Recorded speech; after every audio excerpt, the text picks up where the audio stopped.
Bonjour à toutes et à tous, j'espère que ça va bien. Sur la vidéo d'aujourd'hui, je vais partager avec vous voilà, 5 secteurs très sûrs et rentables qui feront que des milliardaires en Afrique. Donc, reste avec moi jusqu'à la fin si tu peux avoir voilà, le 5e secteur parce que c'est un secteur qui est vraiment très porteur.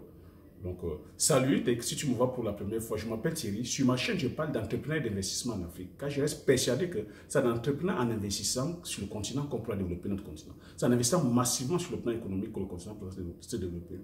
Sur ma chaîne aussi, que je promeux que les cultures de rente, les cultures forestières non ligneux, les épices ainsi que les cultures vivrières. Sur ma chaîne ici, je fais la promotion que les produits du terroir africain. Je fais la promotion que des essences, je fais la promotion aussi de la pharmacopée africaine.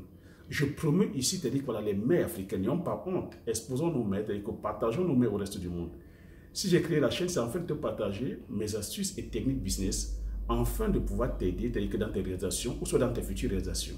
Si j'ai créé la chaîne aussi, c'est afin de te retracer mon parcours entrepreneurial. Quand il sera 7 ans, j'ai embarqué femmes, enfants, frères et sœurs dans une aventure entrepreneuriale dans le domaine agricole, avec pour mission de produire le célèbre poivre de Penja, comme nous appelé, voilà, le célèbre poivre du Mungo, comme nous appelé poivre de Penja, qui a reçu son indication géographique protégée en 2013. De produire l'huile de palme, de produire l'huile de palmis, de produire l'API, de produire le Njansan, dont le nom scientifique est originaire dans les lotis, de produire le Bitacola, de produire la petite cola, dont le nom scientifique est la Garcinia cola. Avec pour mission, pour objectif, produire, transformer, créer une marque spécifique à nous et de mettre sur le marché virtuel et de mettre sur le marché aussi physique. Le but de la chaîne ici est de te montrer, de te dire, frères et sœurs, sortons dans cette posture qui est toujours de la justification, sortons de la posture de celui qui accuse, sortons de la procrastination et mettons-nous en action. Le but de ma chaîne ici est de te montrer voilà, que, ce qu'on a pu faire en 7 ans, de te partager mes erreurs, mes difficultés et de t'expliquer comment est-ce que j'ai fait pour me sortir de ces difficultés-là. Donc le thème d'aujourd'hui, comme j'ai dit, voilà, le thème d'aujourd'hui est, en passant, merci pour tous ceux qui s'abonnent, qui sont en train de s'abonner, la chaîne est en train de grandir. Merci pour vous qui vous abonnez, merci pour vous qui me faites confiance. Si c'est la première fois que tu me vois et que tu ne l'as pas aussi encore fait, je t'invite à t'abonner en appuyant sur le petit bouton rouge, en validant la cloche, afin de ne pas manquer les prochaines vidéos. Donc, le thème du jour, voilà, c'est 5 secteurs sûrs et rentables qui feront des milliardaires en Afrique. Donc, sans plus tarder, je vais partager avec toi les 5 secteurs. Je t'invite à rester jusqu'à la fin pour avoir le 5e secteur. Donc, voilà. On sait aujourd'hui que voilà, moi, sur ma chaîne, je partage que le développement de l'Afrique ne pourra, voilà, se faire qu'en passant par l'agriculture. Mais on est bien d'accord aussi que pour qu'il y ait développement, il faudrait que toutes les conditions soient réunies.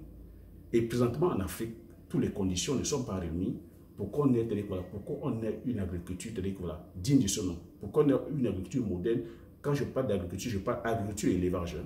Donc, on n'a pas de conditions réunies pour qu'on ait une agriculture et un élevage digne de ce nom. Donc, c'est pour ça que je te partage donc, les différents mots qui minent. Quand je dis mots, c'est que M-A-O-U-X, donc dans les différentes difficultés qui empêchent les secteurs, que le secteur de l'élevage et le secteur de l'agriculture de se développer. Donc si tu te lances là-dedans, parce que ça, il s'agit des industries, si tu te lances là-dedans, à coup sûr, tu es le prochain milliardaire ou la prochaine milliardaire. Donc, la première industrie qui mine, que le secteur, je vais commencer par le secteur de l'agriculture, c'est le secteur des semences. Tu es d'accord avec moi que pour faire une bonne agriculture, pour une agriculture réussie, la semence est à 80%, c'est-à-dire que sur la base d'une bonne agriculture réussie.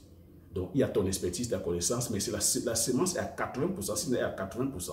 Donc, quand tu as une bonne semence, tu as une bonne campagne aussi agricole. C'est vrai aussi qu'à la météo, après jour, mais ça, c'est des choses aussi qu'on peut contrôler par l'irrigation, mais la semence est la base. Et aujourd'hui, on sait qu'en Afrique, nous n'avons pas le contrôle sur les semences. Nous sommes là, c'est-à-dire voilà, à importer les semences, voilà, et certaines semences qui ne sont même pas adaptées à nos sols, parce que les semences sont adaptées à la typologie du sol. Les semences vendues ici en Europe, les concepteurs, les grands films que je ne vais pas citer ici, voilà, je ne vais pas faire de publicité, vous les connaissez tous, les grands films de fabrication tels que des semences qui sont les M, les K, je ne vais pas donner tous les noms, mais vous allez comprendre, ils font les semences par rapport à la typologie de leur sol. Et les sols, c'est-à-dire européens ou occidentaux, sont des sols où le climat est tempéré. On n'a pas les mêmes climats. Nous sommes dans les climats chauds et humides, dont l'activité du sol est vraiment... On a des sols productifs. Mais il faut juste savoir comment gérer. Donc les semences que vous achetez ici ne sont pas adaptées au sol africain. Quand tu prends ta semence de maïs, ce n'est pas adapté à la typologie du sol africain. Ils ont déjà des semences ici génétiquement modifiées. Ils ont des semences qui sont enrobées d'engrais. Ils ont des semences qui sont enrobées d'herbicides. Ils ont des semences qui sont génétiquement modifiées, qui ne sont pas adaptées à nos sols. Ils ont des semences qui ont étudié la typologie de leur sol. Donc quand ils viennent, ces grands fabricants, ils vont sonder, étudier les sols et ils fabriquent des semences selon la typologie des sols. Donc vous voyez que nous ne faisons pas partie de leur jeu. Donc quand tu prends cette semence-là, et il y a aussi une posologie à respecter. Ceux qui font que dans les céréales, ils ont des grandes plantations où les champs sont irrigués. Toi qui achètes les semences, tu n'as pas la même procédure. Est-ce que tu irrigues ton champ? Est-ce que ton champ, tu as fait les analyses du sol, tu viens, tu prends la graine et des fois même, certains semences sont frelatées. Donc voilà un business sur lequel je te dis, si tu te lances là-dedans, avec nos semences des paysans, tu analyses nos semences à nous, et voilà. Tu viens, tu fais aussi une étude de sol, le sol africain, tu fais des semences selon la typologie de sol, tu sors de là, je te dis, multimilliardaire. Donc ça, c'était sur le plan agricole, la semence. Je reste toujours sur le plan agricole. Deuxième business sur lequel tu te lances, c'est dans la fabrication, c'est-à-dire que tout ce qui est matériaux concernant l'agriculture.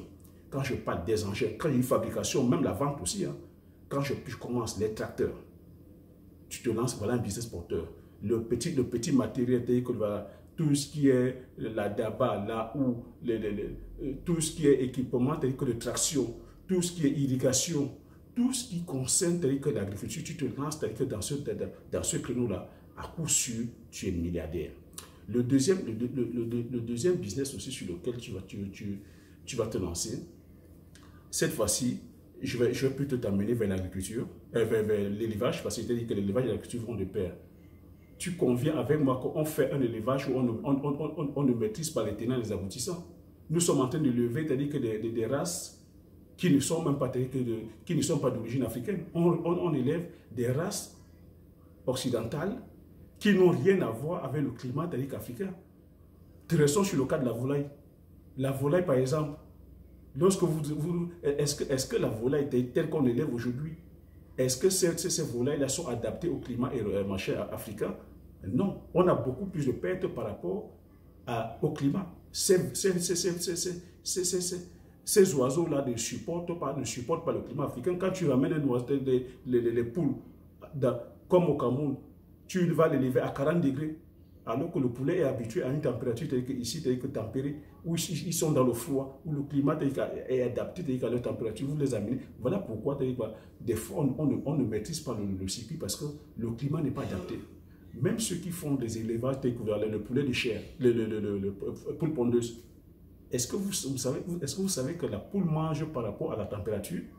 Est-ce que vous savez que la poule pond par rapport à la température? Donc dans certaines régions, vous ne pouvez même pas faire les poules pondeuses. À Douala, par exemple, tu ne peux pas faire l'élevage de poules pondeuses. À partir du moment où tu commences à aller à plus de 30 degrés, le poulet souffre. Donc vous voyez que c'est des choses qu'on maîtrise. Donc si on rentre donc maintenant, tu rentres dans un business où tu crées une industrie où tu adaptes, on crée des races de poulets spécifiques au climat africain, des races de poulets. On a nos races locales qui sont là. Les races, pourquoi est-ce qu'on ne peut pas les améliorer, les adapter et les produire à grande échelle? Parce que ces races-là sont déjà adaptées à notre climat.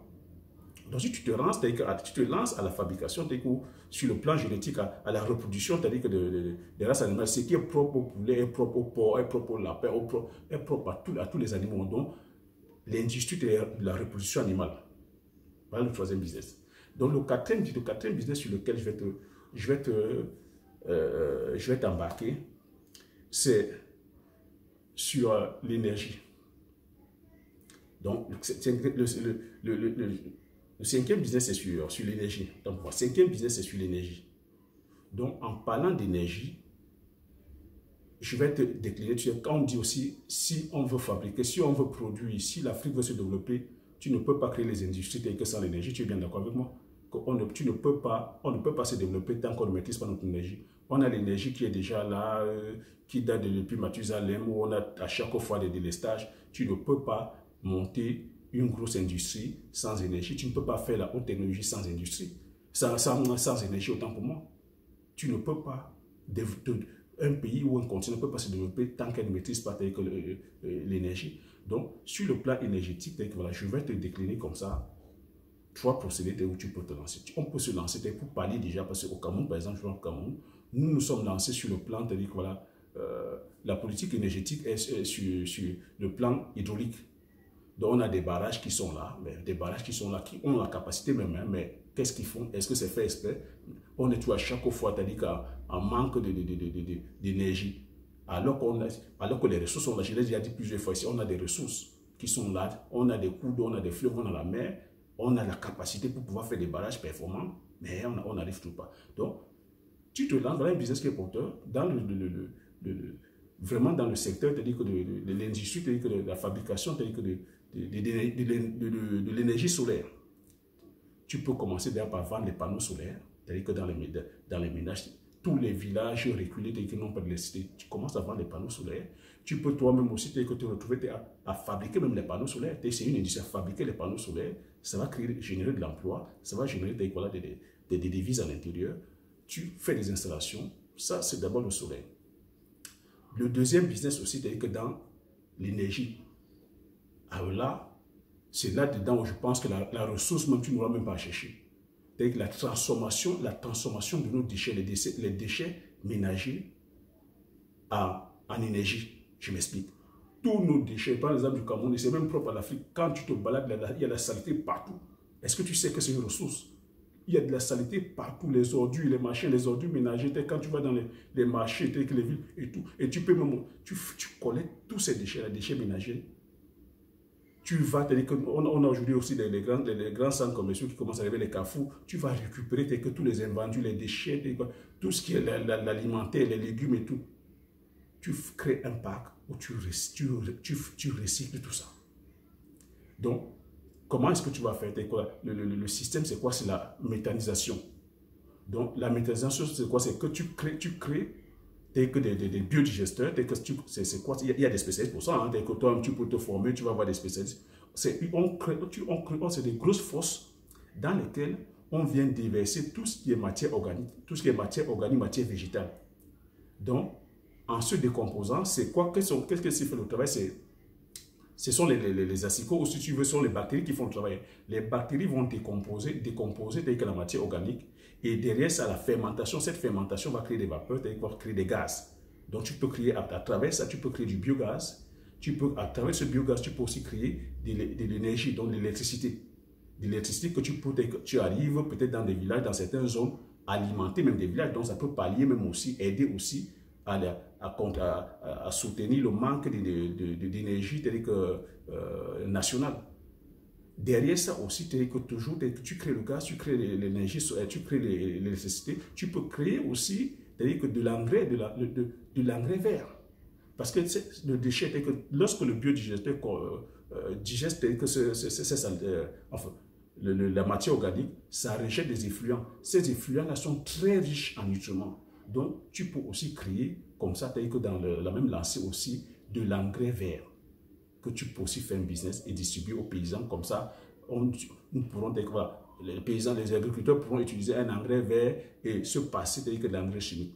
Donc, c'était ça, que les 5 business à partager avec toi. Si tu te lances là-dedans, c'est une industrie, hein, donc c'est quelque chose de costaud. Tu prends industrie par industrie, tu prends une industrie qui te parle, tu te formes, tu t'entoures des experts. Je dis, tu es le prochain ou la prochaine milliardaire. Donc, c'était ça le partage du jour. Si ça t'a plu, n'hésite pas de t'abonner en appuyant sur le petit bouton rouge, d'avaler la cloche pour ne pas manquer les prochaines vidéos et de partager les vidéos autour de toi, de partager massivement les vidéos autour de toi et de me laisser un commentaire, et je me ferai plaisir de bien le lire. Donc sur ce, je vous dis, chers entrepreneurs visionnaires, chers entrepreneurs visionnaires, restons connectés, informons-nous, formons-nous et passons à l'action massivement. Passons à l'action massivement parce qu'il n'y a que l'action qui fasse bouger les choses. Agissons, ne restons pas dans la parole. Donc sur ce, je vous dis merci et À la prochaine vidéo. Ciao.